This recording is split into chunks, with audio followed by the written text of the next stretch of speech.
Hi there, welcome back to the Teaching Firsties channel. My name is Rachel Hull, and I help teachers just like you set up your literacy stations for independent work in your classroom. And if this is the first time you are joining me, I like to release little helpful tips and tricks weekly. So be sure to subscribe to my channel so you'll know when new videos are being released. And click on the thumbs up. The more likes any video gets, the more YouTube pushes it out to new teachers. In this video, I'm going to show you some of the activities that I use for a listening station in a K-2 classroom. Listening stations are so important for little kiddos to listen and to read the rich text and the vocabulary. It's going to be a really good assignment for your little ones to boost their reading skills and their vocabulary. But it's difficult as teachers to provide enough activities that are also quality and will engage their thinking rather than just coloring their favorite part of the story. So here are some examples of the listening station activities that I have used in my classroom. The first thing that I'd like to mention is that I am a firm believer of blending traditional and digital resources. I really want to use technology as a tool. I believe in using technology in the classroom, but not as a standalone app. What I would like to do, if at all possible, is to have my students with a book in one hand and an iPad or a device in the other hand. So these activities that I'm going to show you today are part of a listening station unit that is available on my website, which is literacystations.com, and also on Teachers Pay Teachers. I'm going to add the link to these at the bottom. But as much as possible, I like to add digital and traditional resources within one product, because that way you're not purchasing the same product twice. That was always kind of a pet peeve of mine, where all of a sudden we needed all these digital resources and I had some, but now I had to pay for it again to have it be digital. So I believe in adding both traditional and digital resources in my products, and so you will get both of them. The activities I'm going to show you today are for the famous Aesop's Fable, The Ant and the Grasshopper. Now in my store I have 20 Aesop's Fables and 20 fairy tales. And all of these follow the same format as the product I'm going to show you today. And I did that so your kiddos will know what to expect when they go to your listening station. This way you won't have to repeat your directions over and over again or teach them something new. They're going to catch on to the routine that these products provide, whether it's an Aesop fable or a fairy tale. So if you have the story, for example, Cinderella from my shop, you're going to be able to follow along with this video because the activities are the same, but just with the story Cinderella instead of the Ant and the Grasshopper. So you get the idea. So let's get started with the listening center activities. Now I'm going to begin by showing you let me change my thing, the Google Slides activities. So I would usually assign this activity to my students through Google Classroom. And if you need a quick tutorial on how to do that, I'll link a video in the comments as well. Now, the first thing that your students will see when they go to this page is the video for the story. Now you can print the, you can see here, you can print the reading passage to go along with the video, and I will show you this again when we talk more about the printable resources. So hold please on that. But the great thing about these videos is that your kiddos will not need to leave slides or Seesaw to go watch the video. And it used to be such a problem when a link would take a student to YouTube, and then before you know it, they're watching Minecraft videos instead of doing your activities. So here it plays directly on the slide. Now the next slide begins the story. There you go. Okay, they can begin reading and either click to the next slide here. There's a link that goes to the next slide, or they can just click over on this side and click on the next page themselves. And audio is included on each story as well. So there will be another opportunity to hear the story. Now, either way, these arrows right here will help them. Where's my mouse? There it is. will help them remember to go to the next slide. That was always such a problem with younger learners when they're learning how to use Google Slides or Seesaw, is they would do the first slide and they would not see the rest or continue through the whole assignment. So as they read the story, it will go through and have the moral. And then after they read the fable or the fairy tale, they'll have a writing prompt. And these most likely will be based on the moral of the story, or some, for the fairy tale, some kind of comprehension questions. So in this case, they'll write about how the grasshopper learned his lesson, or if he learned his lessons, and what he should do the next time summer comes. So that is the reading or the writing prompt for that. Now there will be most likely 2 comprehension slides. Here's the first one and the second one, depending on the length of the story and the complexity of the questions. Now, your students will simply drag and drop the correct answers over to the question marks. And the last slide is a sequencing activity, and your kiddos will simply drag and drop the numbers to put the story in order. Now let me show you the resources on Seesaw. They're very similar, but there are some tools that Seesaw has that Google does not have. And so I really wanted to utilize those as much as possible. So when your kiddos are looking at their activities, they're going to have a chance to have the directions up here. Let me move my screen down so you can see it. There you go. Up here read aloud to them as well. Now I've recorded directions for you, but if you choose to give your own directions, you can do that by just editing the activity, and it will not change my version of the Seesaw activity. It will only change the one in your library, which is nice. So you don't have to worry about changing it for everybody. Now on the first slide, again, here is the movie, and you'll see it plays right here on Seesaw. The Ant and the Grasshopper. Okay, so there's the movie. I'm not going to do the whole thing. Now, one of the things that Google videos do, even in slides, is give you suggestions of other videos you can watch on YouTube. So it's not exactly foolproof to have it on Google, but it is much better than being redirected to YouTube. Now, in Seesaw, the benefit of using this for your video instead of Google Slides is that it will just show the video and that's it. This does not actually come from YouTube. I took the video and I put it right in to Seesaw, so you will not have anything extra. So you'll see that it plays the video without any of the extra content. So now the reading passage, just like in Google Slides, let me see, where am I here?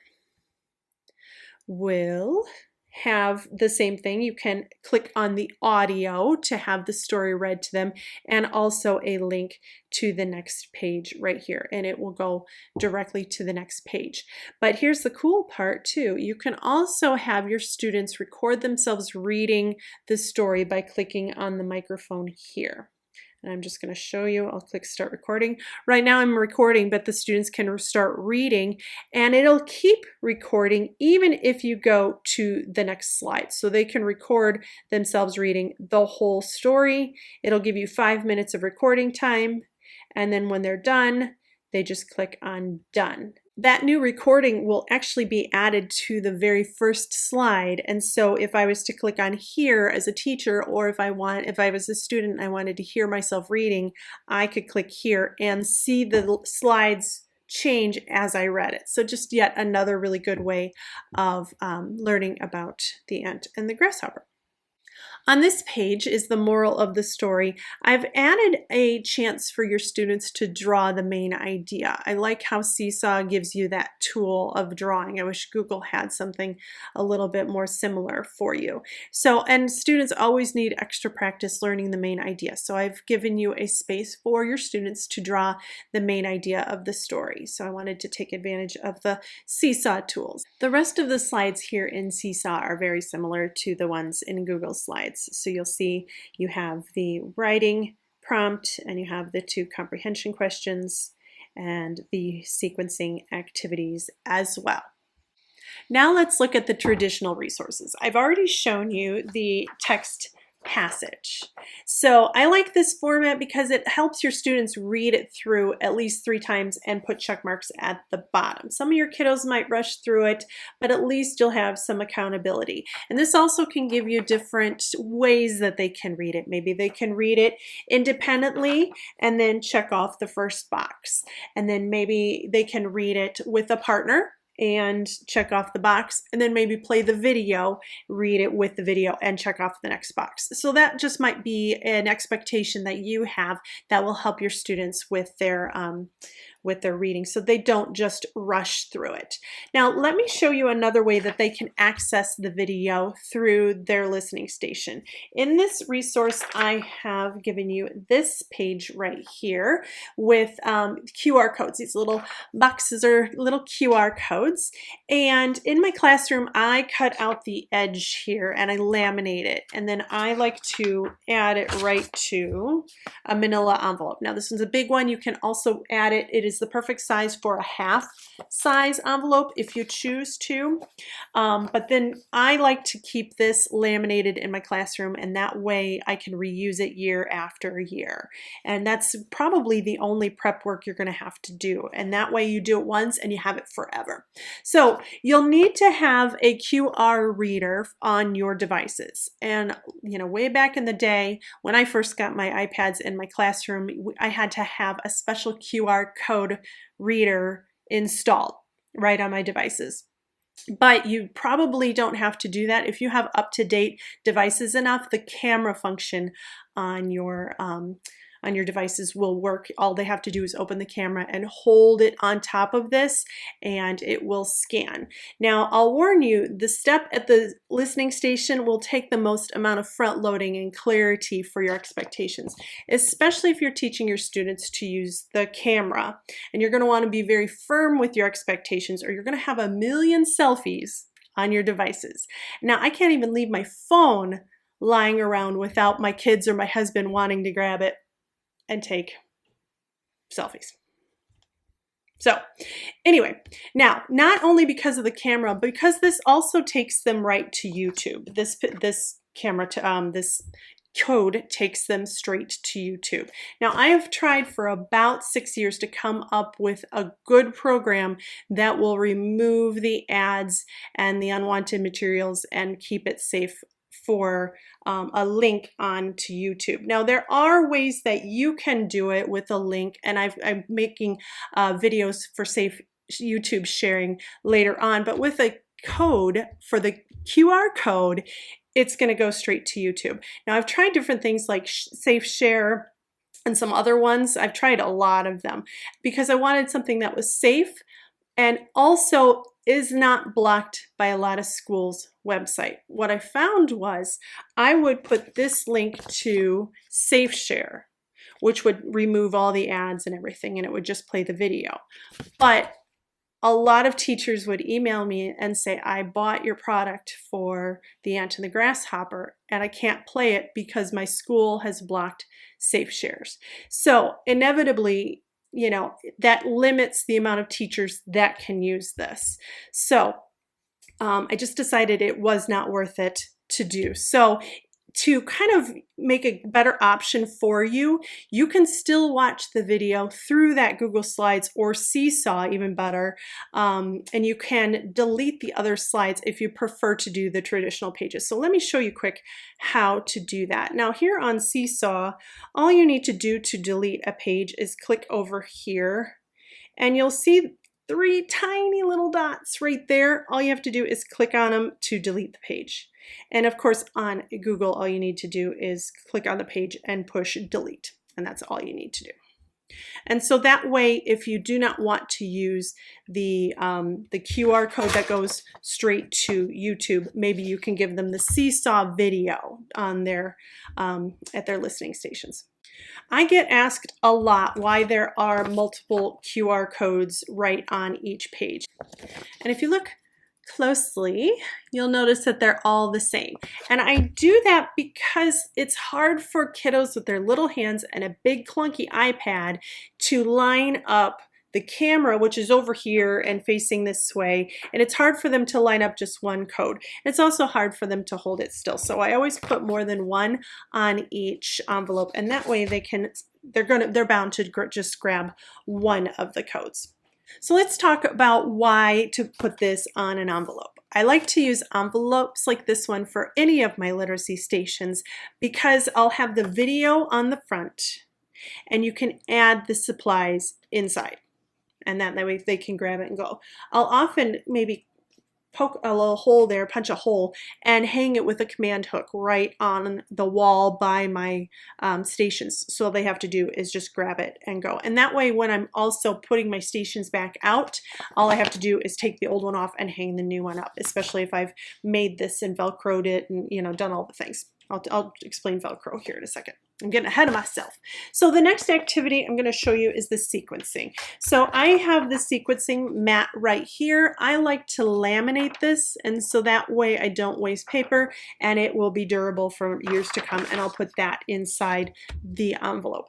Now you have two choices for the actual sequencing cards.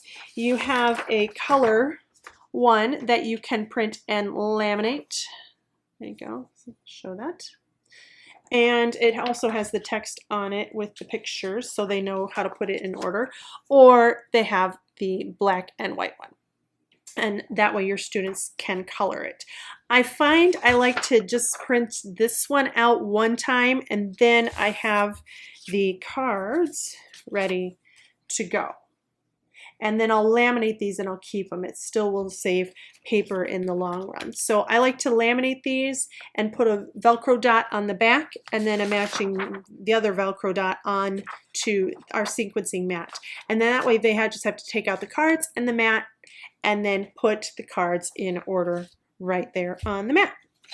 Now I do find with the black and white one, it's a personal preference of mine. I like to limit the amount of coloring that they do at their stations just because I find that they spend more time doing that and they don't finish the rest of their tasks. So just something to keep in mind if you're going to use this, but it is available for you.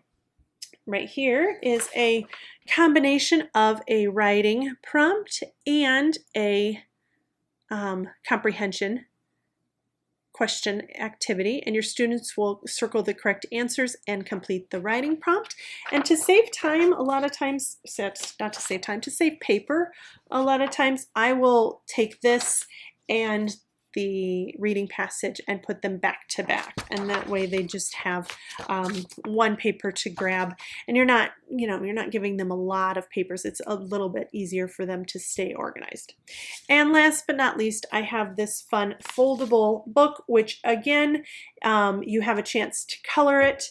But typically what I like to do is give this as a take-home souvenir for my students after completing their stations for the week. If you have time at your listening station, you can have them color it and maybe read it to a partner. But I find that I like to just, to make it a little bit more special, and they get to take it home as a treat. So that's it. I'm happy to answer any questions you might have about these listening activities. Feel free to email me at this address right here, and I hope that you will check out the rest of the listening products that I have at literacystations.com, and that this was helpful for you to have some new ideas at your listening stations.